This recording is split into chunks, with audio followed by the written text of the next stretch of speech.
অ্যানাস কিচেনে আপনাদের সবাইকে স্বাগত। আশা করি সবাই ভালো আছেন। আজকে আমি বানাবো কাশ্মীরি স্টাইলে আমের মোরব্বা। আমি আজকে দুটো বড় সাইজের কাঁচা আম নিয়েছি।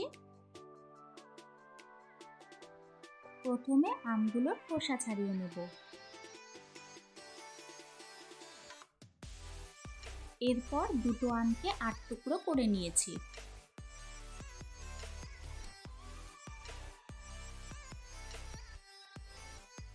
একটি বাটিতে 2 চামচ নুন ও জল দিয়ে দিব।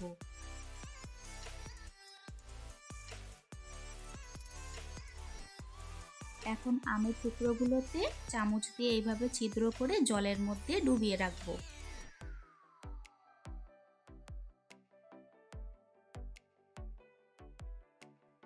সবগুলো আম আমি একইভাবে ছিদ্র করে জলে ডুবিয়ে নিয়েছি।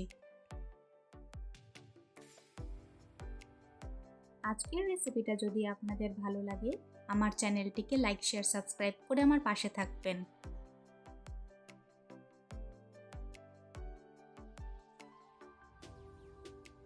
এখন 30 মিনিটের জন্য ঢাকা দিয়ে রেখে দিব। মিক্সি জারে 1 কাপ চিনি দিয়ে গুঁড়ো করে নেব। 30 মিনিট পর নুন জলে ডুবানো আমগুলো বের করে নেব। নুন জলে আমগুলো ডুবিয়ে রাখলে আমের টক ভাবও চলে যাবে, আবার আমগুলো গলে যাবে না। এখন এই আমগুলোতে 1 কাপ চিনির গুঁড়ো দিয়ে দিব। দুটো কাঁচা আমের জন্য আমি 1 কাপ চিনি নিয়েছি।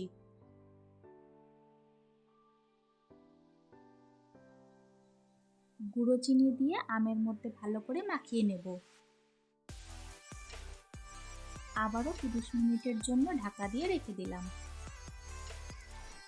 কয়েকটি কেসারে গরম জল দিয়ে ভিজিয়ে রাখবো। 30 মিনিট পর আম থেকে জল ছেড়ে দিয়েছে।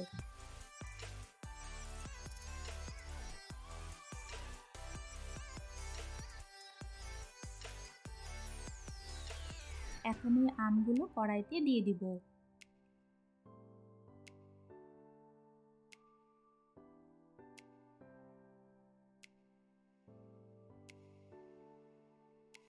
গ্যাসের ফ্লেম লো রেখে এই আমের আচারটা তৈরি করে নিতে হবে।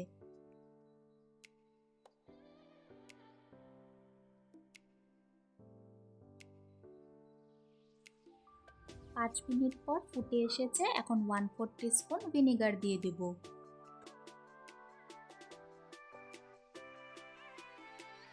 ভিনেগার দেওয়াতে কিছুদিন স্টোর করে রাখা যায়।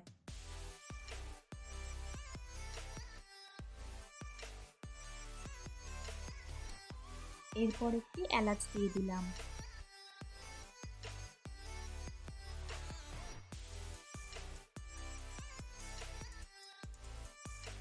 এই সময় কেশর দিয়ে দিব।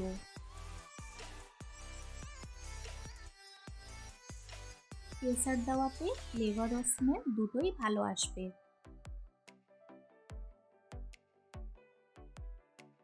যারা আমের আচার খেতে পছন্দ করে, এই কাশ্মীরি স্টাইলে আমের মোরব্বা ঝটপট বানিয়ে ফেলুন। যখন শিরাটা একতার হয়ে আসবে তখন বুঝে নিতে হবে আমের মোরব্বাটা রেডি।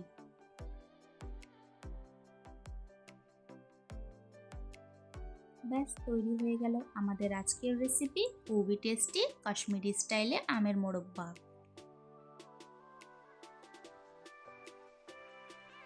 আমার রেসিপিটা ফলো করে এইভাবে একবার কাশ্মীরি স্টাইলে আমের মোরব্বা বানিয়ে খাবেন, আশা করি ভালো লাগবে।